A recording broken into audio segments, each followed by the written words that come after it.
আচ্ছা বলুন তো, আপনাদের কি শাক খেতে অপছন্দ বা মুখে ঠিকঠাক শাক ভালো লাগে না? তাহলে এই শাকটা খেয়ে দেখুন। কী শাক এটা দেখে বুঝতে পারছেন না? ধানের জমিতে অনেক সময় খেসারি কড়াই শাক হয়ে থাকে। কড়াইগুলো তো আমরা বেশ ডাল হিসাবে খেয়ে থাকি, বাট এর শাকটা কিন্তু ভীষণই ভালো লাগে, যেটা বেগুন দিয়ে আজকে আপনাদের করে দেখাবো। আমি মানসী, মাকে নিয়ে আবারও চলে এসেছি নতুন একটা রেসিপি নিয়ে।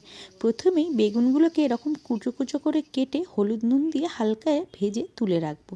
তারপর আরেকটু কড়াইতে তেল দিয়ে তাতে কালো জিরে এবং কাঁচা পেঁয়াজ দিয়ে একটু নেড়ে টেড়ে ভালো করে কেটে রাখা, ভালো করে ধুয়ে পরিষ্কার করে রাখা শাকগুলোকে এর মধ্যে ঢেলে দেব। তারপরে এগুলোকে ভালো করে এপিট ওপিট করে একটু নেড়ে একটু ভাজা ভাজা করে নিতে হবে। এরপর পরিমাণ মতো একটু হলুদ দিয়ে দেব, দিয়ে আবারও একটু নেড়ে চেড়ে নেব। তারপর অল্প একটু জল দিয়ে সিদ্ধ মতো করে নেব। তারপর সিদ্ধ হয়েছে কিনা দেখে একটু ভাজা ভাজা হয়ে এলে ওর ভিতরে ভেজে রাখা বেগুনগুলোকে ঢেলে দেব। তারপর আবারও এপিট ওপিট করে নেড়ে নিলেই কিন্তু রেডি শাক ভাজা, যেটা গরম ভাতের সাথে কিন্তু দুর্দান্ত লাগে। যাদের শাক পছন্দ না, একবার এটা খেয়ে দেখতে পারেন।